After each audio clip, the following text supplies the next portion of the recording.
हरे कृष्णा। आज हम भगवत गीता के दूसरे अध्याय गीता के सार में प्रवेश करने जा रहे हैं।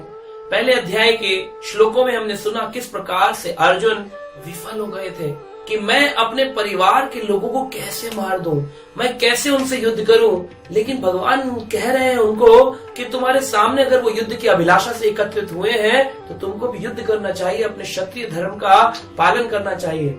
लेकिन आप देखेंगे इस श्रीमद् भगवत गीता के प्रथम अध्याय में भगवान श्री कृष्ण ओवाच, भगवान ओवाच कहीं पर नहीं आया, क्योंकि भगवान ने कोई श्लोक बोला ही नहीं। यहाँ पर सिर्फ अर्जुन के प्रश्न है और यहाँ पर अर्जुन प्रश्न पूछते पूछते पूछते पूछते दूसरे अध्याय के 7वें नंबर श्लोक तक पहुंच गए और अब जाकर के एक श्लोक बोलते हैं। इसमें वो क्या कहते हैं, जो हमारी भी स्थिति है, आपकी भी स्थिति, हम सबकी स्थिति है। कार्पण्य दोषो उपहास स्वभावा पृच्छामि त्वां धर्म समूढ़ चेता यश्रेय स्यात् निश्चितं ब्रूहि तन्मे शिष्यस्त्यं शादिमां त्वां प्रपन्नम। दूसरे अध्याय के 7 नंबर श्लोक अर्जुन कहते हैं कार्पण्य दोषम उपहस स्वभाव। क्या हो गया है, अपनी कृपण दुर्बलता के कारण मैं क्या कर रहा हूं, अब मैं पूरी तरह से टूट गया हूं। कृपण दुर्बलता के कारण अब मैं टूट गया हूं, अब मैं युद्ध करने के लिए तैयार नहीं हूं। मेरा गांडीव गिर रहा है, मेरे आंसू निकल रहे हैं, रोमांच हो रहा है, रोंगटे खड़े हो रहे हैं। मैं क्या करूं। ऐसी स्थिति आपकी भी है ना। कभी कभी ऐसी विषम स्थितियों में फंस जाते हैं हम लोग। स्ट्रेस होता है, डिप्रेशन होता है, रोंगटे खड़े हो जाते हैं, आंसू निकलते हैं, किसी का एक्सीडेंट हो गया घर में, किसी की डेथ हो गई घर में, क्या करें। कार्पण्य दोषम उपहस स्वभाव। असली कृपणता क्या है, यहाँ पर शास्त्र वर्णन करते हैं, जो व्यक्ति मनुष्य शरीर पाके भी इस बात का ज्ञान नहीं लेता कि मनुष्य शरीर मिला किस लिए था। क्या मैंने पशु की तरह आहार खाने के लिए, निद्रा सोने के लिए, विहार संसार का आनंद लेने के लिए, भोग करने के लिए, बच्चे पैदा करने के लिए और अपनी रक्षा करने के लिए, आहार निद्रा भय मैथुन, ये तो पशु भी करता है। सामान एतात पशु भी समाना, मैं तो पशु के समान ही हूँ। तो फिर मनुष्य शरीर किस लिए है। धर्मो ही एशाम अधिको विशेषा, एक ही विशेष चीज है धर्म। अगर आप धर्म नहीं करते हैं तो मनुष्य शरीर wastage of life. Utilize it in the best, इसको धर्म के लिए इस्तेमाल करें। कार्पण्य दोषम उपहस स्वभावा, उन्होंने कहा मैं कृपणता के कारण पृच्छामि त्वां धर्म समूढ़ चेता, मुझे धर्म का मार्ग बताइए। अर्जुन भी यहाँ आप धर्म पूछ रहे हैं और फिर किस प्रकार से पूछ रहे हैं। अभी तक कृष्ण इसलिए नहीं बोले क्योंकि कृष्ण सिखा रहे हैं बी अ गुड लिसनर। अगर आप सही से किसी का प्रश्न सुनते हो तो सही से उत्तर दे पाओगे। अगर आप गुड लिसनर नहीं हो तो आप गुड स्पीकर भी नहीं हो। वही व्यक्ति अच्छा बोल सकता है जिसने अच्छा सुना है, भर भर के सुना है अपने कानों से। 2 कान दिए हैं, ध्यान से सुनो, 2 जगह से सुनो, 1 मुंह दिया है, फिर बोलो मजेदार बात, टके की बात बोलो, टाके की बात बोलो। ऐसा नहीं होना चाहिए कि हम सुनते बिल्कुल नहीं, बोलते रहते हैं। तो क्या बोलेंगे, डर्ट बोलेंगे, गंदी चीजें बोलेंगे। इसलिए संसार में विवाद है, संवाद कहीं नहीं। विवाद बहुत है जहाँ ओपिनियन डिफरेंसेस है, लेकिन संवाद जहाँ ओपिनियन एक है लेकिन अपने पॉइंट्स सबको रखने का मौका दिया है। तो ये गीता है, इसे संवाद कहते हैं, जो कृष्ण और अर्जुन के बीच का है। वहां दोनों ही एक ही चीज पर है लेकिन उनको बताने का तरीका अलग अलग है। उनमें से दोनों कोई भी एक दूसरे का विरोधी नहीं है। तो सखा रूप में अभी तक चर्चा चल रही थी, लेकिन अब अर्जुन ने कहा शिष्यस्तहं शादिमाम त्वं प्रपन्नम, हे कृष्ण अब मैं आपका क्या बन गया हूँ, शिष्य बन गया हूँ, आपको मैंने गुरु रूप में स्वीकार किया है। तब यहाँ पर भगवान मुस्कुराते हैं, अभी भी बोले नहीं। इसका मतलब गीता का ज्ञान कब आता है। गीता में भगवान कहते हैं, लोग कहते हैं हमने गीता पढ़ ली है जी, हमने बहुत बार पढ़ रखी है, हमारे घर में पढ़ी हुई है। ऐसे नहीं जीवन चलता है। आपको पहली चीज है, जैसे अर्जुन ने किया, गुरु रूप में कृष्ण को स्वीकार किया, आपको भी अपने जीवन में कृष्ण के प्रतिनिधि रूप में किसी को गुरु बनाना पड़ेगा। उन गुरु के पास जाके शरणागत हो और फिर इस प्रश्न को पूछे कि धर्म का मार्ग क्या है, तब गुरु आपको गाइड करेंगे। तो 4 प्रकार के गुरु होते हैं। एक गुरु होते हैं जिन्हें कहते हैं चैत्य गुरु, जो कि कृष्ण है, लेकिन कृष्ण चैत्य गुरु की हम सुनते नहीं। फिर संसार में हमको कोई भक्त मिलता है जिसे कहते हैं पथ प्रदर्शक गुरु, वो हमें पथ बताता है, देखो तुम इस मंदिर चले जाओ, यहाँ चले जाओ, इस शास्त्र को पढ़ो, इसको करने से तुम सही मार्ग पर चलोगे। फिर एक होता है शिक्षा गुरु, जो कि बहुत स्ट्रांग होता है, उसके द्वारा हमको ज्ञान की शिक्षाएं दी जाती है। और एक होता है दीक्षा गुरु, जो हमें कृष्ण के हमारे टूटे संबंध को जो हम भूल गए थे वो ना जोड़ देता है, हमें दीक्षा मंत्र देता है, हमें माला देता है, हमें जाप देता है, हमें एक नया नाम, भक्त का नाम देता है। एक दिव्य नाम मिलता है और उसके द्वारा फिर हम इस मार्ग में आगे बढ़ते हैं। तो गीता का ज्ञान आएगा समझ में तब जब शरणागति होगी। शरणागति नहीं होगी तो उसके बाद में आपको लगेगा it's one of the books. No, it is not one of the book. Shankaracharya कहते हैं एको शास्त्रम देवकी पुत्र गीतम, एक ही शास्त्र है इस संसार में जो आपको भगवान तक जोड़ सकता है, देवकी पुत्र गीतम। इस देव की पुत्र की गीता ये मैं नहीं बोल रहा हूँ, शंकराचार्य ने बोला है। तो इस बात को समझें, इन पर गहन ध्यान लगाएं और इस श्लोक से सीखें कि जीवन में जब तक शरणागति नहीं, ज्ञान नहीं। इसलिए गुरु के पास जाएं, शरणागति करें, परंपरागत गुरु से जुड़े और उसके बाद गीता का ज्ञान आपके हृदय में स्वयं प्रवेश करने लग जाएगा। हरे कृष्णा। हरे कृष्णा। आज के इस गीता वीकली में आपका स्वागत है। आज हम चर्चा करने वाले हैं भगवान का प्रथम श्लोक। भगवान श्री कृष्ण ने इस श्लोक से गीता बोलना प्रारंभ किया। अभी तक जो था अर्जुन के प्रश्न थे, दूसरा अध्याय आ चुका है। दूसरे अध्याय के 7वें श्लोक में अर्जुन ने अपने आप को शरणागत कर दिया और भगवान को सखा की जोर छोड़ करके गुरु रूप में स्वीकार किया। तो यहाँ पर दूसरे अध्याय के 11 नंबर श्लोक में भगवान श्री कृष्ण ने अर्जुन से पहला वाक्य कहा। भगवान कहते हैं, श्री भगवान उवाच अशोच्यान अनवशोचस्त्वं प्रज्ञावादांश्च भाषसे गतसूनश्च नानुशोचति पंडितः। भगवान अर्जुन को कहते हैं, नानुशोचति पंडितः, पंडितों जैसी बात मत करो। जो बोलने लायक बात नहीं है वो तुम बात बोल रहे हो। जितना तुमने अभी तक बोला है ये सब तुमने पंडित पूर्ण बातें करी। पंडित का मतलब यहाँ पर बताया गया जो कि मुख से तो बोल रहा है लेकिन समझ नहीं रहा है बातों को। तो इस संसार में कई पंडित आपको मिलेंगे जो पंडित टाइटल होता है, गोस्वामी टाइटल होता है, पंडित टाइटल, गोस्वामी टाइटल, पंडित जी हैं, लेकिन सही मायने में वो आत्मा के ज्ञान को नहीं जानते। और गीता हमें शरीर का ज्ञान नहीं दे रही है, हिंदू का ज्ञान नहीं दे रही है। गीता हमको सनातन आत्मा और सनातन परमात्मा कृष्ण का ज्ञान दे रही है। वो हमें समझना चाहिए कि हम कैसे व्यक्ति से जुड़े जो हमें सही ज्ञान दे। लोग बोलते हैं किससे जुड़े, ऐसे व्यक्ति से जुड़ना चाहिए। शास्त्र कहते हैं कि बा विप्रा कि न्यासी शूद्र के नाये एई वेति कृष्ण तत्ववेता सेई गुरु है। जो व्यक्ति कृष्ण को तत्व से जानता हो वही गुरु बनाने योग्य है, उससे जुड़ जाना चाहिए। तो भगवान ने यह पंडित क्यों कहा? एक श्लोक है पद्म पुराण का जिसमें बताया गया कि पंडित किसको कहा जाता है। कहते हैं, षट कर्मा निपुणो विप्रो मंत्र तंत्र विशारद अवैष्णवो गुरुन् स्याद वैष्णवा शपचो गुरु। कहते हैं विद्वान ब्राह्मण भले ही संपूर्ण वैदिक ज्ञान में पारंगत क्यों ना हो, यदि वह वैष्णव नहीं है, कृष्ण भक्त नहीं है, कृष्ण भक्ति में दक्ष नहीं है, तो वो गुरु बनाने योग्य नहीं है, गाइडेंस लेने योग्य नहीं है। किंतु शूद्र जन्म ही क्यों ना हो, लेकिन अगर वो कृष्ण भक्ति को तत्व से जानता है, कृष्ण के बारे में गीता शास्त्र जानता है, भगवान के प्रति शरणागत है, ये व्यक्ति गुरु बनाने योग्य है। तो भगवान ने कहा तुम वैसे पंडितों जैसी बातें कर रहे हो जो कृष्ण भक्त नहीं है, जो कृष्ण भावना भवित नहीं है, खाली श्लोक उच्चारण कर रहा है। देखा जाए तो रावण भी बड़े बड़े श्लोक बोलता था, तीनों लोकों में उसको बुलाया जाता था। यहाँ तक कि शिव जी ने भी उसको एक बार अपने गृह प्रवेश में बुलाया। पार्वती जी ने कहा, हे प्रभु क्या हम कैलाश पे ही रहेंगे, क्या हमारे लिए कोई घर नहीं होना चाहिए? तो शिव जी ने कहा हाँ घर होना चाहिए। विश्वकर्मा को बुलाया, कुबेर को बुलाया और एक लंका का निर्माण करवाया। लंका का निर्माण हो गया, बहुत सुंदर गृह प्रवेश कराना था। किसको बुलाए? शिव जी ने अपने प्रिय भक्त रावण को बुलाया, दशानन आइए और हमारे घर में श्लोक उच्चारण करके आप एंट्री करवाइए। और रावण ने बहुत सुंदर श्लोक स्तुतियां करके, मंगलाचरण करके भगवान पार्वती और शिव जी को प्रवेश करवाया। अब जब ब्राह्मण को दक्षिणा देनी होती है तो यहाँ पर ये ब्राह्मण कैसा है, ये श्लोक उच्चारण वाला पंडित कैसा है? इसने उठाकर के प्रश्न पूछा, दक्षिणा में भगवान कहते हैं शिव क्या लोगे? रावण कहता है कि मुझे ये लंका दे दो ये लंका ही दे दो। पार्वती जी कहती हैं तो फिर क्या कर रहे हैं भोलेनाथ? भोलेनाथ ने कहा मैं तो आशुतोष हूँ, किसी की बात को नकारता नहीं हूँ। तुरंत ही उनको लंका दे दी। तब से रावण के पास लंका आ गई। पार्वती जी बोली हमारे लिए फिर से वही पर्वत। तो आप समझिए, समझने वाली बात है कि जो खाली श्लोक याद कर लेना या पारंगत हो जाना ये बात नहीं है। अगर कृष्ण भक्त नहीं है तो उस व्यक्ति का संग, उसकी गाइडेंस हमको नहीं लेनी चाहिए, उसको गुरु नहीं बनाना चाहिए हमको जीवन में, क्योंकि वो कृष्ण भक्त नहीं है। तो यहाँ अर्जुन पंडित जैसी बातें कर रहा है, कैसे मार दूं?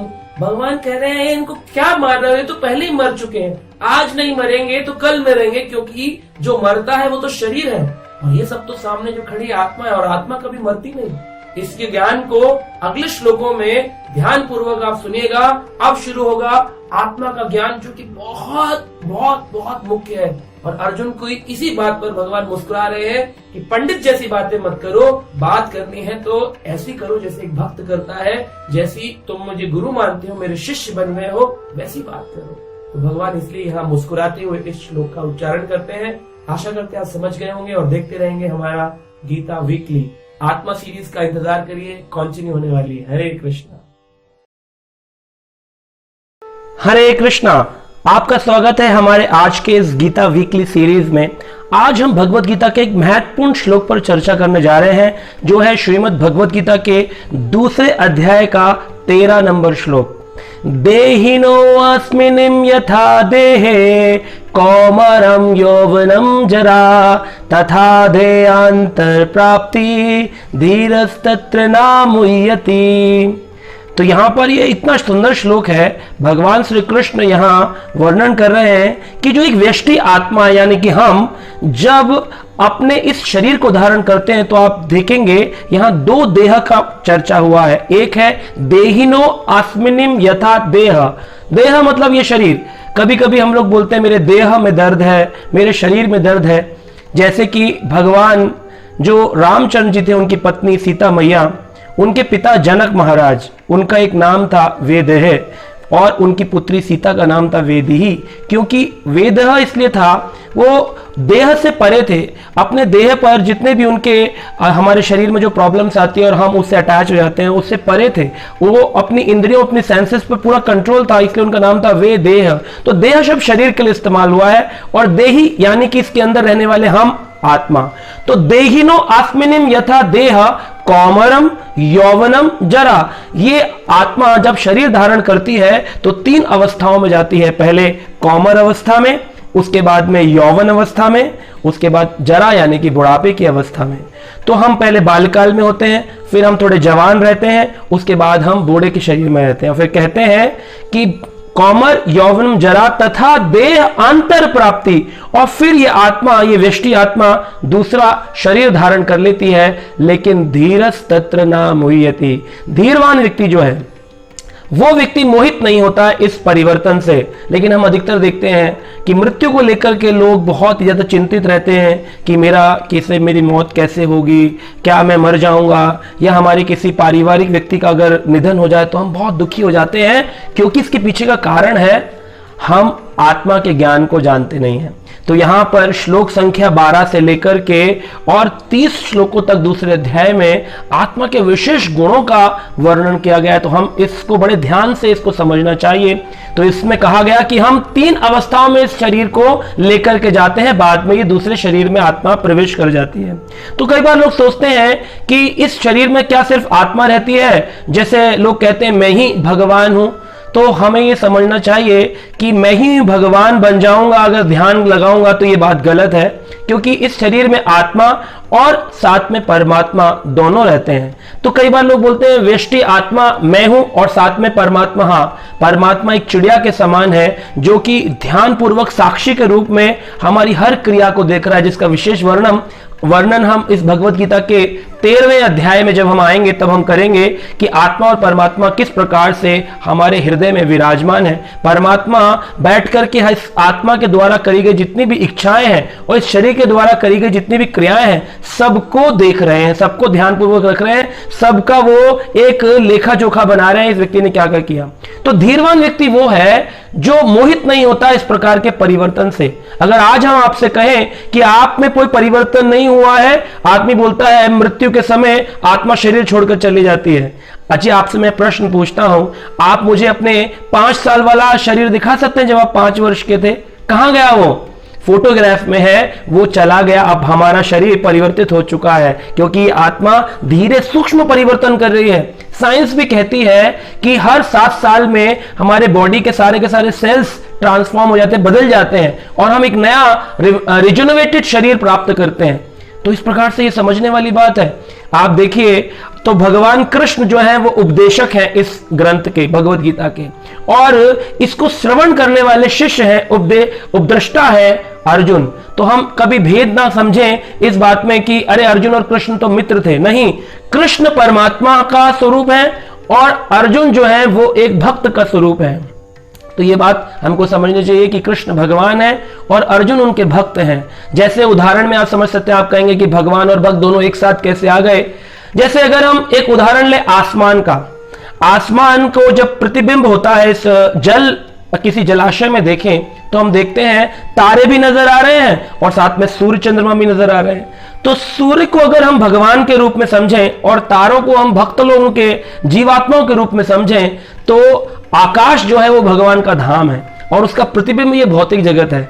और इस भौतिक जगत में जैसे सूर्य का प्रतिबिंब भगवान भी प्रकट होते हैं लीला करने के लिए, और सारे तारे जैसे हैं जीवात्मा है वो भी प्रकट होते हैं भगवान के साथ लीलाओं को करने के लिए, उनको समझने के लिए, उनकी सेवा करने के लिए। तो ये समझने वाली बात है। एक उपदेशक है, एक उपदृष्टा है, और ये जो वृष्टि आत्मा ये कई प्रकार के परिवर्तन में जाता है, लेकिन धीरवान वो है जो मोहित नहीं होता ऐसे परिवर्तन से। हम रोते तो नहीं है, हाय हाय मेरा स्कूल वाला शरीर चला गया, हाय हाय मेरा कॉलेज वाला शरीर चला गया, ओहो जब मेरी शादी हुई थी वो वाला मेरा शरीर चला गया। हम समझते हैं हाँ ये तो एक ग्रोथ हो रही है, लेकिन ये शरीर एक ग्रोथ कर रहा है, इसी प्रकार से ये जरा बुढ़ापे की ओर भी जाएगा। कोई ये नहीं कह सकता मैं बूढ़ा नहीं होऊंगा, हर व्यक्ति को बूढ़ा होना पड़ता है और एक समय आने पर शरीर परिवर्तन करके हम दूसरा शरीर धारण करते हैं। लेकिन अगर हम भक्ति को बड़ी प्रगाढ़ता से करें तो हमारे पास मौका है कि हमें दूसरा शरीर धारण ना करना पड़े, हम मुक्त होकर के भगवान श्री कृष्ण के धाम को जाएं और वापस इस पुनरअपि जननम पुनरअपि मरणम के चक्र से मुक्त हो जाएं। तो आशा है आप धीरवान बनेंगे और इस प्रकार के परिवर्तनों से बिल्कुल भी मोहित नहीं होंगे। हरे कृष्ण। हरे कृष्णा, आपका स्वागत है हमारे गीता वीकली सीरीज में। आज हम श्रीमद् भगवद गीता के दूसरे अध्याय के 14 नंबर श्लोक, मतलब कि 14 नंबर श्लोक, सेकंड चैप्टर पर चर्चा करने जा रहे हैं। बहुत सुंदर श्लोक है, इतनी सुंदर शिक्षा है इसमें। भगवान अर्जुन को कहते हैं, मात्रा स्पर्शस्तु कौन्तेय शीत उष्ण सुख दुःखदा आगम अपायिनो अनित्याम ताम ततिक्ष्वः भारतः। इसमें भगवान कह रहे हैं मात्रा स्पर्शस्तु कौन्तेय। मात्रा शब्द का इस्तेमाल किया है। मात्रा मतलब होता है कि जब हम किसी चीज का मापदंड कर सकते हैं, तोल सकते हैं। तो भगवान कह रहे हैं कि मात्रा स्पर्शस्तु कौन्तेय। स्पर्श मतलब होता है हमारी इंद्रियां, मात्रा भी एक इंद्रियां है और इस इंद्रियों से, स्पर्श से हम संसार के सुख और दुख का अनुभव करते हैं। क्योंकि इंद्रियां जो होती हैं 5 प्रकार की इंद्रियां हैं, जैसे आंख, नाक, कान, जिह्वा, त्वचा। इन 5 ज्ञानेंद्रियों से हम आंखों से रूप, नाक से गंध, जीभ से स्वाद, त्वचा से स्पर्श, कानों से ध्वनि, इस प्रकार से संसार का अनुभव करते हैं, ज्ञान प्राप्त करते हैं और हमेशा नाप तोल करते रहते हैं कितनी मात्रा में सुख मिला है, कितनी मात्रा में दुख मिला है। तो भगवान ने कहा मात्रा मतलब इंद्रियां। तो इंद्रियों से ही हम अनुभव करते हैं कि कितना सुख कितना दुख। अगर स्वाद बहुत अच्छा लगे, बहुत सुख का अनुभव होता है, स्वाद खराब हो, कड़वा हो गया। तो हमेशा नापतोल करते हैं, इसीलिए भगवान शब्द कह रहे हैं मात्रा स्पर्शस्तु कौन्तेय। हे कुंती पुत्र, इसमें ये सुख और दुख तो गर्मी और सर्दी के समान है। जैसे सर्दी के बाद गर्मी आती है और गर्मी के बाद सर्दी आती है। कोई ये नहीं कहता गर्मी आ गई पागल हो गए। अरे गर्मी आ गई तो एयर कंडीशन लगा लिया, सर्दी आ गई तो हीटर लगा लिया और हर परिस्थिति में कार्यशील रहते हैं। तो भगवान भी अर्जुन को कह रहे हैं सुख और दुख से रुक मत जाओ। जैसे सर्दी और गर्मी के आने से लोग रुकते नहीं हैं, अपने कर्तव्य का पालन करते हैं, वैसे ही तुम भी करो। और आगे कहते हैं मात्र स्पर्शस्तु कौन्तेय शीत उष्ण सुख दुःखदा आगम अपायिनाम। इसका आना जाना अनित्य नाम, यह नित्य चलता रहेगा। और क्या करो, ताम तितिक्ष्वः भारत, हे भरत पुत्र इसको तुम सहन करना सीखो। जो व्यक्ति संसार में इंद्रियों के सुख और दुख को, अनुभव को सहन करना सीख गया, वो व्यक्ति तो ग्रेट हो जाएगा, उसको कोई प्रॉब्लम नहीं आएगी। तो श्रील प्रभुपाद कहते हैं एक भक्त का कर्तव्य है कि वो संसार में इंद्रियों से उठने वाले सुख और दुख के प्रति ज्यादा आकर्षित ना हो। जैसे एक रेड लाइट आती है उसके बाद ग्रीन लाइट भी आती है। ग्रीन लाइट सुख के समान है, रेड लाइट दुख के समान है। अगर रेड लाइट आज है, थोड़ा सा इंतजार करो, ग्रीन लाइट हो जाएगी। और ग्रीन लाइट है तो ये नहीं कह सकते कि अब मेरे जीवन में कभी रेड लाइट नहीं आएगी, दुख नहीं आएगी। सुख और दुख जोड़े के समान है, इसलिए सुख में खुश मत हो, दुख में दुखी मत हो, दोनों अवस्था में ही भक्त बने रहो। श्रील प्रभुपाद कहते हैं कि भगवान श्री कृष्ण ने यहाँ पर दो शब्दों का इस्तेमाल किया, कौंत्वे और भारत। कौंत्वे इसलिए कहा क्योंकि कुंती महारानी ने अपने जीवन में बहुत दुख झेले, बचपन से ही उन्होंने दुखों का भंडार, उनके पति पांडु महाराज वो ही उनको छोड़ करके चले गए। 5 बच्चों को उनको जिम्मेदारी उनके ऊपर आई। जब वापस धृतराष्ट्र के महल में पहुंची तो उनको लाक्षागृह में भेज दिया गया, उसको जलाने का प्रयास किया गया। वहां से फिर निकल करके वो लोग जंगलों में विचरण करते रहे। कहा गया 12 वर्ष का वनवास है, उसके बाद 1 वर्ष का अज्ञातवास है, दिख गए तो फिर 12 वर्ष का वनवास है। जब लौट फिर करके आए तो कहा अब युद्ध करना पड़ेगा, द्रौपदी का चीरहरण करने का प्रयास किया गया। इतना सब कुछ हुआ, कुंती ने इतना दुख झेला है तो कह रहे हैं लेकिन कभी भी उन्होंने कृष्ण का विस्मरण नहीं किया, कृष्ण को भूली नहीं। तो तुम कुंती पुत्र हो अपनी माता की ओर से और पिता की ओर से भरत वंशी हो। भरत महाराज जो दुष्यंत के पुत्र थे वो बड़े बड़े हाथियों के दांत तोड़ देते थे, शेरों को पकड़ लेते थे जब वो बाल अवस्था में ही थे। तो भरत महाराज जिनके आप देखिए इतने बड़े शूरवीर थे, उस कुल के तुम हो। तो भगवान याद दिला रहे हैं तुम एक छोटा सा युद्ध करने से अपना जी चुरा रहे हो, तुम तो कुंती पुत्र हो कौंतुवे, तुम तो भरत वंशी हो। तो माता पिता दोनों तरफ से तुम्हें वीरता विरासत में मिली है। तो सुख और दुख के समान इसको सहन करो और आगे बढ़ो। हमको भी इस श्लोक से शिक्षा लेनी चाहिए, कैसा भी जीवन में सुख आए दुख आए, हमारा भजन नहीं छूटना चाहिए। भजन करते रहिए, जीवन को आनंदमय बना के रखिए। इस गीता वीकली को देखते रहिए, सीखते रहिए। हरे कृष्ण। हरे कृष्णा। आज हम आपको भगवत गीता के दूसरे अध्याय के 20 नंबर श्लोक पर चर्चा करने जा रहे हैं। भगवत गीता के अंदर कहा गया है, न जायते म्रियते वा कदाचिन नायं भूत्वा भविता वा न भूया अजो नित्यो शाश्वतोऽयं पुराणो न हन्यते हन्यमाने शरीरे। न जायते म्रियते वा कदाचिन।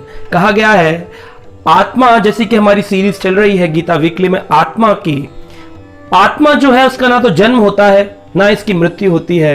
नयम भूतवा भविता वा न भूया अजो नित्यो शाश्वतोयम पुराणो। यहां पर भगवान श्री कृष्ण ने आत्मा के 4 गुणों की चर्चा करी है। पहला, आत्मा जो है वो अजन्मा है, अजो। दूसरा, नित्य, फिर शाश्वतो, शाश्वत है, और यम पुराणो, बहुत प्राचीन है। तो ये 4 यहां पर चर्चा करी गई है, 4 चीजों की। इनको हम विश्लेषणात्मक दृष्टि से देखें। अगर अजन्मा, शरीर का जन्म होता है लेकिन आत्मा का कभी जन्म नहीं होता। जैसे हम लोग बर्थडे मनाते हैं, हैप्पी बर्थडे टू यू, तो किसका जन्म हुआ, आत्मा का या शरीर का? आत्मा तो अनादिकाल से जिसका जन्म हुआ ही नहीं है, वो तो शरीर परिवर्तन कर रही है।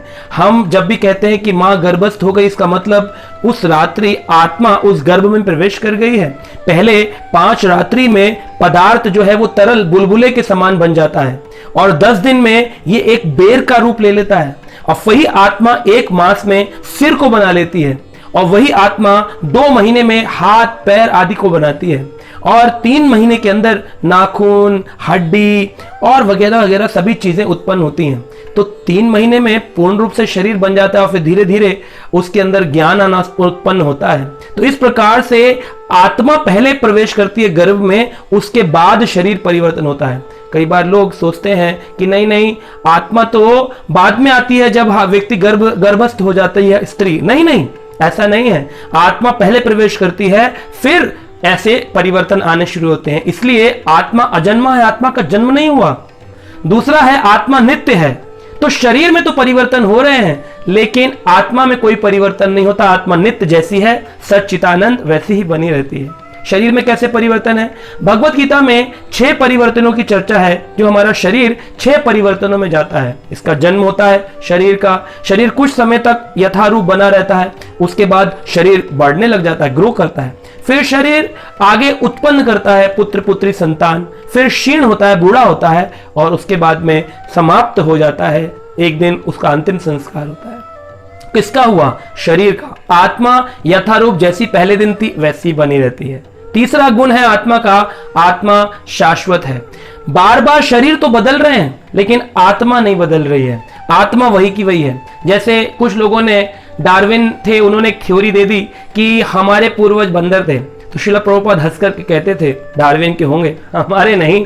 तो इस प्रकार से हमें समझना चाहिए हमारी इवोल्यूशन थ्योरी जो है वो सही है, लेकिन evolution not in body, evolution in the consciousness, चेतना में काफी हमारा इवोल्यूशन हुआ है, तो ये शास्त्रिक है। लेकिन जो डार्विन ने कहा शरीरों का इवोल्यूशन हुआ है कि बंदर से इंसान बन गए, ये गलत है। क्योंकि बंदरों से अगर इंसान बन जाते तो उस समय बंदर भी आज भी हैं और इंसान आज भी हैं। कभी किसी आदमी को देखा कि उसकी आधी पूंछ हो, कभी देखा हो कि वो आधा हो और कह रहा हो अरे बस बस थोड़ी पूंछ बाकी रह गई है, अगले महीने तक ये भी समाप्त हो जाएगी और मैं भी इंसानों की कैटेगरी में आ जाऊंगा। ऐसा नहीं होता है, बंदर भी हैं, इंसान भी हैं, परिवर्तन करता कोई नहीं दिखता। इसलिए डार्विन जो है वो स्वयं इस बात को एग्री करते हैं कि ये थ्योरी गलत थी। तो चेतना का इवोल्यूशन होता है, कॉन्शियसनेस का इवोल्यूशन होता है। आत्मा एक बल्ब के समान है और पूरे शरीर में जो रोशनी फैली हुई है जिससे सारे अंग काम करते हैं, इसको चेतना कहते हैं। तो चेतना का इवोल्यूशन होता है। कैसे होता है चेतना का? कहते हैं पहले चेतना, आत्मा जब एक शरीर धारण करती है किसी वृक्ष का, तो उसमें जो चेतना होती है उसे आच्छादित चेतना कहते हैं, वो ढकी रहती है। अब पेड़ जो है वो कपड़ा नहीं मांग सकता, पेड़ भूखा हो तो बोल नहीं सकता मुझे रोटी दे दो। अगर आपने जल नहीं डाला तो वो मुरझा जाएगा, एक दिन शरीर छोड़ देगा, लेकिन मांगेगा नहीं। ये आच्छादित चेतना के कारण है। जब पेड़ पौधे आगे आच्छादित चेतना से इवोल्यूट होते हैं, इवोल्यूशन थ्योरी में जाते हैं, तो चेतना का बदलाव होता है। तब चेतना संकुचित चेतना बनती है और पशु शरीर धारण करती है। अब पशु शरीर पेड़ से तो ठीक है, चल सकता है, बोल सकता है, भूखा हो तो भौंक सकता है, लेकिन इमोशनल सेंटिमेंट्स जाहिर नहीं कर सकता, कपड़े के लिए मॉल में नहीं जा सकता, अपने बच्चों से अपनी इच्छा, अपने मन की बात नहीं कह सकता। कहता है अपनी ही भाषा में, लेकिन सदाचार की भाषा में किसी के घर में प्रवेश नहीं कर सकता, नौकरी करने नहीं जा सकता, उसका बैंक बैलेंस नहीं है, स्कूल कॉलेज नहीं जा सकता। इसको संकुचित चेतना कहते हैं। आगे तीसरी चेतना की चर्चा है, कहते हैं मुकुलित चेतना, जो कि मनुष्यों में पाई जाती है। ये पशु से थोड़ा बेहतर होता है, लेकिन कब बेहतर होता है? जब वो मनुष्य अपने मनुष्य शरीर का सदुपयोग करे, नहीं तो कहते हैं द्विपद पशु, दो पैरों पे चलने वाला पशु ही कहलाएगा। और लोग तो मजाक में कहते हैं man is a social animal, तो सोशल एनिमल ही तो रहा, इंसान तो नहीं बना। इंसान बनने के लिए उसे इंसान की तरह अपनी सोच, अपनी दृष्टि रखनी पड़ेगी। और जब वो भक्ति कार्यों में लगता है, गीता पढ़ता है, भगवान के नाम का जाप करता है, ऐसी स्थिति में उसकी जो चेतना है उसे विकसित चेतना कहते हैं। और विकसित चेतना में चेतना का विकास होता है, और विकास हो जाने से एकदम चेतना ये बात जान जाती है कि मैं शरीर नहीं हूं, मैं ये आत्मा हूं। ये ज्ञान हो जाता है, लेकिन अभी विज्ञान नहीं हुआ है। जब ज्ञान को विज्ञान में, ज्ञान मतलब थ्योरी, विज्ञान मतलब प्रैक्टिकल, जब ज्ञान को विज्ञान में बदलते हैं, थ्योरी को प्रैक्टिकल में बदलते हैं, सेल्फ रियलाइजेशन अंदर आता है, आत्म साक्षात्कार होता है, उसको कहते हैं पूर्ण विकसित चेतना। तो इस प्रकार से आत्मा का इवोल्यूशन नहीं हो रहा है, चेतना का इवोल्यूशन हो रहा है। आत्मा वैसी की वैसी शाश्वत बनी हुई है, और आत्मा पुरातन है, बहुत प्राचीन है। अनादि काल पहले हम भगवान को भूल गए थे, इसी के कारण आज संसार में हम दुख भोग रहे हैं। अगर करना इतना है, बाहिर्मुख होने की बजाय अंतर्मुख हो जाएं, भगवान हृदय में ही हमारा इंतजार कर रहे हैं, और भगवान पे ध्यान लगाएं, भगवान का नाम जप करें, गीता पढ़ें, तो हम इन चार चीजों को जान पाएंगे कि आत्मा अजन्मा है, आत्मा नित्य है, आत्मा शाश्वत है, और आत्मा पुरातन है। इसीलिए कहा न हन्यते हन्यमाने शरीरे, शरीर के मर जाने पर भी, हनन हो जाने पर भी आत्मा का हनन नहीं होता है। आशा आप इस चीज को समझ गए होंगे और अपने जीवन को सफल बनाएंगे भगवत गीता वीकली पढ़ के। हरे कृष्णा, हरे कृष्णा। आज हम अपने गीता वीकली में आपको भगवत गीता के दूसरे अध्याय के 22 नंबर श्लोक पर चर्चा करने जा रहे हैं। ये बहुत सुंदर श्लोक है, जो कि सभी मानव जाति इसको जानती है, और हमेशा किसी की भी मृत्यु हो तो इस श्लोक को अवश्य पढ़ करके सुनाना चाहिए। वासांसि जीर्णानि यथा विहाय नवानि गृह्णाति नरोपराणि तथा शरीराणि विहाय जीर्णान्या अन्यानि संयाति नवानि देहि। इस श्लोक में कहा गया है वासांसि जीर्णानि यथा विहाय। वासांसि मतलब होता है वस्त्र। वासांसी जीर्णानी, जीर्णानी मतलब होता है पुराने, वस्त्रों के पुराने हो जाने पर यथा व्याय, जैसे हम व्याय मतलब छोड़ देते हैं, नवानी गृह्णाति नरो प्राणी, और हर एक नवानी प्राणी इस नए वस्त्र को धारण करता है और बड़ा प्रसन्न होता है। ओहो, मैंने पुराने वस्त्र छोड़ दिए, नए वस्त्र पहन लिए। हर रोज भी हम नहाते हैं, पुराने वस्त्र छोड़ देते हैं धुलने के लिए और नए धुले हुए वस्त्र, आयरन प्रेस किए हुए वस्त्र पहन लेते हैं और हमें बड़ी प्रसन्नता होती है। तथा शरीराणी विहाय जीर्णानि, वैसे ही उसी समान शरीर के खराब हो जाने पर, बूढ़ा हो जाने पर, शरीर के इस्तेमाल न आने पर शरीर परिवर्तन करके अन्यानी सयाति नवानी देही, देही मतलब आत्मा नया शरीर धारण कर लेती है। तो इसमें रोने की बात क्या है, दुखी होने की बात क्या है? यही भगवत गीता का ज्ञान है। एक्चुअली हमको है ना, ये जब हमारे हृदय में बैठ जाएगा कि जैसे व्यक्ति वस्त्र बदलता है उसी समान हम लोग अपना शरीर परिवर्तन कर रहे हैं। आप कहेंगे कैसे इसे समझें? जैसे आप देखिए कि हमेशा नया वस्त्र पिता के द्वारा पुत्र को प्रदान किया जाता है, तो पुत्र के लिए पिता जैसी पुत्र की इच्छा होती है जीन्स पहनने की तो जीन्स लाके देगा, अगर आध्यात्मिक धोती कुर्ता पहनना है तो वो लाके देगा। पुत्र जैसी इच्छा करता है पिता वैसा ही उसको वस्त्र लाके देता है। ऐसे ही हमारे परम पिता भी हमको नया वस्त्र हमारी इच्छा अनुसार प्रदान करते हैं। कहते हैं कि अगर मैं कम कपड़े पहनने का आदी हूं तो मुझको अगला शरीर भगवान पेड़ का देंगे, वृक्ष का, कहेंगे तुम मेरे पुत्र वृक्ष रूप में रहो, इसमें तुम्हें वस्त्र पहनने की आवश्यकता ही नहीं। अगर मैं जो हूं चाहूंगा कि नहीं नहीं मुझे बहुत सोने की आदत है, मेरी इच्छा है, मुझे सोना बहुत पसंद है, तो भगवान करेंगे ठीक है मैं तुम्हारा पिता हूं, तुम्हें पोलर बेयर बना देता हूं, जाकर के तुम सोते रहो, है ऐसा एक भालू बना दूंगा। तो ये समझने वाली बात है। अगर हमें एक कच्चा मांस खाने की आदत है, खून पीने की आदत है, तो हमें शेर बना देंगे, कहेंगे क्यों पका के खाते हो, तुम्हें खाना है तो तुम सीधा जंगल का शेर बन जाओ। तो पिता हमेशा पुत्र की इच्छा के अनुसार उसको वस्त्र प्रदान करेगा। अब आप देखिए कि इसी समान से एक व्यक्ति अपना शरीर परिवर्तन करता है जैसे कि व्यक्ति वस्त्र परिवर्तन करता है। और हमको ये समझना चाहिए कि एक बार इंद्र जो थे उनको श्राप दिया था ब्रह्मा जी ने, और उनको एक पिग सुअर का शरीर प्रदान किया, और वो उस शरीर से इतने आसक्त हो गए थे, जब ब्रह्मा जी को लगा कि इंद्र की गद्दी कौन संभालेगा, तो इंद्र को ब्रह्मा जी बुलाने के लिए आए और कहते चलो अपने लोक में बहुत समय हो गया, मैं तुम्हें श्राप मुक्त करता हूं। तो इंद्र ने जाने से मना कर दिया। तो ब्रह्मा जी ने सोचा इसको खींचना पड़ेगा, रस्सियों में डाल के खींचा तो इंद्र बोलने लगे ची ची मैं नहीं जाऊंगा नहीं जाऊंगा नहीं जाऊंगा। तो फिर उन्होंने सोचा कि लगता है इंद्र को है ना बहुत आसक्ति हो गई अपने इस नए शरीर से। तो ब्रह्मा जी ने उनके जितने भी बच्चे थे उन सबको अपने ब्रह्म दंड से मार दिया। सभी सुअर के जितने भी बच्चे थे उस कीचड़ में सबको मार दिया। उसके बाद इंद्र को कहा अब तो तुम अकेले रह गए हो, वो आसक्ति समाप्त हो गई है। इंद्र कह रहे थे मुझे इस शरीर से इतनी आसक्ति हो गई है कि अभी बच्चे अगर आपने मार भी दिए तो नए बच्चे उत्पन्न हो जाएंगे। आप कहेंगे क्या उनको याद था? हाँ, इंद्र क्योंकि इतने ऊंचे देवता हैं, उन्हें जाति स्मरण था, पूर्व जीवन काल याद था, लेकिन उस याद रहने के बाद में भी उनको इतनी आसक्ति हो गई उस शरीर से। ऐसे ही हमें समझना चाहिए बार बार ये शरीर बदल रहा है, एक शरीर से अगर दूसरे शरीर में जा रहे हैं तो क्या परेशानी। मान लीजिए आपका एक वस्त्र है वो फट गया है, उसके ऊपर आप क्या करेंगे, या तो नया वस्त्र ले आएंगे या तो फिर उसको आप टेलर से रिपेयर करवाएंगे, सिलवा लेंगे उसको। तो उसी प्रकार से जब इस शरीर में कुछ रोग आते हैं तो ऐसे समझना चाहिए कि जो टेलर है वो डॉक्टर हो गया, और हम लोग जो है शरीर में अगर कोई रोग आता है तो डॉक्टर से रिपेयर कराते हैं। जैसे वस्त्र में कोई फट जाने पर वस्त्र को दर्जी से रिपेयर कराया जाता है। तो ये समझने वाली बात है बहुत गहरी। और इसी प्रकार से जब वस्त्र इस लायक रहेगा कि रिपेयर भी नहीं हो सकता है तो आदमी कहता है अरे अब तो इतना पुराना हो गया इसको छोड़ ही दो। तो तथा शरीरानि विहाय जीर्णानि अनानि सयाति नवानि देहि। नवानि देहि आत्मा, देह होती है शरीर और देही होती है आत्मा। तो देह नया देही धारण कर लेती है, आत्मा नया शरीर धारण कर लेती है। तो आप कहेंगे शरीर भी क्या वस्त्र के समान है?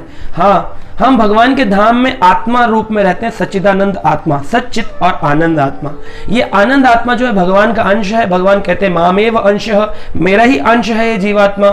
सर्व योनिषु कौंतुष, जितनी भी योनियां हैं कुंती पुत्र संभवान्ति याम, जितनी भी हैं उन सबका कौन हूं? तासाम ब्रह्म योनि अहम बीज प्रदापिता। तो उन सबका मैं योनि प्रदान करने वाला पिता हूं। भगवान ही हमको नया शरीर प्रदान करते हैं। शास्त्रों में 84 लाख प्रकार की योनि है, मतलब हम जीवात्मा के लिए 84 लाख प्रकार के वस्त्र भगवान ने बना के रखे हैं। जैसे हमारी वार्डरोब होती है, उसमें हम कई प्रकार की ड्रेसेस रखते हैं, भगवान ने 84 लाख रखी है एज पर अवर डिजायर। जैसी हमारी इच्छा होगी, कारणम गुण संगो अस्यो सद असद योनि जन्मसु। जैसी हमारी इच्छा होगी, जैसा हमारा संग होगा गुणों का, वैसी सद और असद योनि हमको मिलेगी। 84 लाख का डिवीजन बताया गया है शास्त्रों में कि जलजा नवलक्षाणि स्थावर लक्ष विमर्शति कर्म्य रुद्रा संख्याया पक्षिणाम 10 लक्षणम त्रिवसमलक्षानि पार्श्वा चतुर्लक्षानि मनुष्य। ये 84 लाख का डिवीजन शास्त्र में है। जलजा नवलक्षानि, जल के जीव जो एम्फिबियंस है, एक्वाटिक एनिमल्स, ये नवलक्षानि 9 लाख प्रकार की योनियां है। मछली की 9 लाख टाइप की कैटेगरी है। जलजा नवलक्षानि स्थावर लक्षा विमर्शति, और जो पेड़ हैं ये है 20 लाख प्रकार के पेड़ हैं। और समझना चाहिए कर्म रुद्र संख्यायाम, और जो कीट पतंगे हैं छोटे छोटे, ये 11 लाख प्रकार के हैं। और पक्षिणाम 10 लक्षणम, 10 लाख प्रकार के पक्षियों की योनि है। कितने प्रकार के पक्षी हमें दिखते हैं विभिन्न विभिन्न चिड़ियाघर में, वाइल्ड लाइफ सफारी में, ये 10 लाख प्रकार के पक्षी हैं। त्रिसमल बताया गया है लक्षानी पशु, पशु जो है 4 पैरों पे चलने वाले, घोड़ा, गाय, ऊंट, हाथी, ये सब त्रिमुसल 30 लाख प्रकार के हैं। और चतुर्लक्षानि मानव, मनुष्य, मानव मनुष्य जो है ये 4 लाख प्रकार के। आप कहेंगे मनुष्य भी 4 लाख के? हाँ, आप देखिए कि अफ्रीका में कुछ लोग हैं जो लोग सारे साल गिनते हैं कि हमारे में से सबसे बूढ़ा बुजुर्ग कौन है, और जो सबसे बुजुर्ग होता है सब मिल मिलकर के उसको नए साल में खाते हैं मार करके। तो इस तरह से लोग मनुष्य को खाते हैं। आप देखते हैं चाइना के जैसे शहर में आज 109 प्रकार का मांस खाया जाता है, तो ये भी एक प्रकार की योनि है। फिर ऊपर के लोगों में, इंद्रलोक में बुखार नहीं आता, पसीना नहीं आता, एक वो योनि है। फिर एक है गंधर्व लोक में बहुत सुंदर गायन करते हैं। फिर यक्ष हैं, किन्नर है, भूत हैं, दानव है, राक्षस हैं। कई प्रकार की योनियों का चर्चा भगवान कर रहे हैं मनुष्य की। तो ये मैंने आपको एक बेसिक कैटेगरी बताई है, इसकी भी बहुत डिटेल शास्त्र में दी गई है। तो हमें समझना चाहिए कि जैसे वस्त्र परिवर्तन होने के बाद में हमें व्यक्ति याद रहता है कि लाल पहना था, आज हरा पहन लिया, तो व्यक्ति तो वही है। ऐसे ही जीवात्मा चाहे वो बालक रूप से बूढ़े के रूप में जाए या बूढ़े से नए रूप में चली जाए, नए शरीर में चली जाए, आत्मा वही रहती है। वस्त्र परिवर्तन होने से जैसे इंसान नहीं बदलता, ऐसे ही शरीर परिवर्तन हो जाने से आत्मा नहीं बदलती है। फिर इस मृत्यु के लिए इतना दुख क्यों? यही शिक्षा हमको गीता देती है। और इस आत्मा के ज्ञान को जितनी जल्दी समझ लेंगे उतना ही आनंद अनुभव कर पाएंगे। हरे कृष्णा हरे कृष्णा। आज हम भगवत गीता वीकली में पढ़ेंगे भगवत गीता के दूसरे अध्याय का 23 नंबर श्लोक। ये श्लोक बहुत उत्तम श्लोक है क्योंकि इस श्लोक में आत्मा के बहुत सुंदर गुणों का वर्णन किया गया है। जैसे कि बताया गया है, नैनम छंदन्ति शस्त्राणि नैनम दहति पावकः न चैनम क्लेयोदान्ति आपो नैनम शोष्यति मारुतः। नैनम छंदन्ति शस्त्राणि, एनम शब्द का अर्थ है इसको, न इसको मारा जा सकता है शस्त्र से। नैनम छंदन्ति मतलब इसका छिंदन नहीं किया जा सकता शस्त्र से। किसका? आत्मा। इसमें भगवान श्री कृष्ण अर्जुन को आत्मा का ज्ञान दे रहे हैं कि हे अर्जुन, इस आत्मा को छंदन नहीं किया जा सकता, इसको शस्त्र से कोई काट नहीं सकता। अब कोई कहे हमने वायु मिसाइल बनाई है, हमने अग्नि मिसाइल बनाई है और हम इसको शस्त्र से काट देंगे, नहीं कटता है। आपने कभी कभी उदाहरण रूप में देखा होगा कि एक जिसे कहते हैं ना वॉर्म होता है, अर्थ वॉर्म, केंचुआ। कई बार लोग प्रश्न पूछते, जब मैं छोटा था मैं भी ये प्रश्न पूछता था, कभी कभी बारिश में केंचुए निकल आते थे और वो उनको कभी किसी शार्प ऑब्जेक्ट से वो कट जाएंगे 2 पीसेस में, तो क्या होगा कि उनके 2 भाग दोनों चलने लग जाएंगे। तो आदमी कहता है क्या एक आत्मा जो थी एक शरीर में, उसके हृदय से निकल करके दूसरे केंचुए के जो आधा हिस्सा उसमें चली गई? नहीं, ये कहना बिल्कुल गलत है। आत्मा कभी भी दूसरी क्रिएट नहीं हो सकती। नैनम छंदन्ति शस्त्राणि, किसी भी शस्त्र से काटा नहीं जा सकता। ब्रह्मास्त्र से नहीं काटा जा सकता तो छोटे से फावड़े से कट के केंचुए के 2 भाग हो जाएंगे। तो वो चलता क्यों रहता है? क्योंकि हमने उसको हमेशा ऑब्जर्व नहीं किया। अगर आप उसे लेबोरेटरी में ऑब्जर्व करेंगे, कुछ देर बाद जिसमें हृदय है वो वाला पार्ट तो उसका चलता रहेगा क्योंकि उसमें आत्मा है, लेकिन जो दूसरा पार्ट है वो थोड़ी देर तक फड़फड़ाएगा और फिर उसके बाद में समाप्त हो जाएगा। थोड़ी देर तक फड़फड़ाता, उसका कारण है रक्त का प्रवाह और चेतना रहने का कारण। चेतना मतलब क्या होता है, जैसे हमारे शरीर में एक आत्मा लगी है, बल्ब, और उसका प्रकाश पूरे कमरे में फैला हुआ है, तो हमारे कमरे में हम ये नहीं कह सकते पूरे कमरे में बल्ब है, बल्ब तो एक जगह पर लगा है, उसका प्रकाश पूरे कमरे में फैला है। बल्ब हो गई आत्मा, प्रकाश हो गया कॉन्शियसनेस, चेतना। तो हमारे पूरे शरीर में चेतना व्याप्त है। ये हाथ चल रहा है, आत्मा का कारण नहीं, आत्मा तो यहां हृदय में, फिर ये चेतना है। तो शरीर में उस बल्ब की रोशनी है। जैसे ही मान लीजिए मेरा ये हाथ कट जाएगा, कुछ देर तक हो सकता है तड़पता रहे, रक्त प्रवाह है और चेतना का असर था, जैसे ही चेतना का असर समाप्त हो जाएगा ये हाथ भी फड़फड़ाना बंद कर देगा, ये वेस्ट हो जाएगा। लेकिन वही अगर इसकी सर्जरी करके इसको दोबारा शरीर से जोड़ दिया तो ये हाथ दोबारा से चलने लग जाएगा, क्योंकि अभी आत्मा का जो चेतना रूपी प्रकाश है वो इस तक पहुंच रहा है। तो ये हमें समझना चाहिए कि आत्मा कभी भी दो नहीं हो सकती हैं, या फिर हम ऐसा सोचते हैं, ये सोचना गलत है। नैनम दहति पावकः, आत्मा न एनम, इसको नहीं कभी भी जलाया जा सकता है अग्नि के द्वारा। अब किसी का अंतिम संस्कार होता है तो किसका अंतिम संस्कार होता है, शरीर का कि आत्मा का? आत्मा तो उसी पल उस शरीर से निकल जाती है और वो फिर अपनी यात्रा करती है, और बोलते हैं ना 11 महीनों बाद उसका निर्णायक दिन आता है जब निर्णय किया जाता है कि अब इस आत्मा को स्वर्ग दें कि नर्क दें, कि इसको पृथ्वी लोक पर पुनर्जन्म दें या फिर पितृलोक में इसको इंतजार कराना है। तो इस प्रकार से आत्मा जो है वो नहीं जलती है, शरीर जल जाता है। इसी शरीर में छोटी सी माचिस लग जाए तो ऐसे बोलते थे, लेकिन पूरा शरीर जलता है अंतिम संस्कार में, लेकिन तस से मस नहीं करता कोई व्यक्ति, क्या है, मुझे मत जलाओ, आत्मा दूर खड़ी रहती है। नैनम दहति पावकः, आत्मा को जलाया नहीं जा सकता। न चैनम कलो दांति आपो, इसको भिगोया नहीं जा सकता। तो हम देखते हैं कि पानी के अंदर भी जीव है, मछलियां हैं, उनके अंदर भी आत्मा है, और वो मछलियां चल रही हैं तो उनके अंदर जो आत्मा है वो पानी के अंदर जाने से भीगती नहीं है। तो आत्मा को न चैनम कले उदांती आपो, पानी में अगर किसी को डाल दिया उसका शरीर भीग सकता है पर उसकी आत्मा नहीं भीग सकती। कोई कहे आपको होली में हैप्पी होली, आपके ऊपर पानी फेंक दे, किस पर फेंका, आप पर या आपके शरीर पर? आपके शरीर पर। आत्मा को भिगोया नहीं जा सकता है। और अंत में कहा नैनम शोष्यति मारुतः, हवा से इसको कभी भी सुखाया नहीं जा सकता। ऐसे अनेकों उदाहरण हैं जो इस बात की पुष्टि करते हैं। जैसे हिरण्यकश्यप का भाई था हिरणाक्ष, जिनके लिए भगवान ने वराह अवतार लिया। उस हिरणाक्ष को एक बार, हिरणाक्ष का पुत्र था, उसका नाम था उत्कच।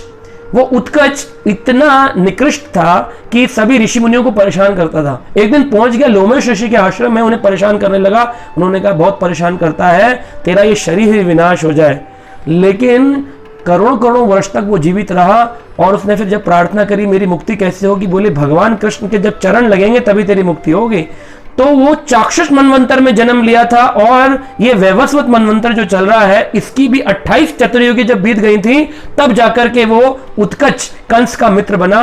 और उसने आकर के कंस से कहा कि मेरे पास एक शक्ति है कि मेरा शरीर नहीं है, मेरी सिर्फ आत्मा है, मैं प्रेत के शरीर में रहता हूं, दिखता नहीं हूं लेकिन सारे काम करता हूं। तो कई बार लोग बोलते हैं भूत प्रेत सब झूठ है। नहीं, भूत प्रेत झूठ नहीं है, भूत प्रेत बिल्कुल सच्चाई है। ये वो शरीर है जिसमें आत्मा है और एक ट्रांसपेरेंट बॉडी है, दिखाई नहीं देगी।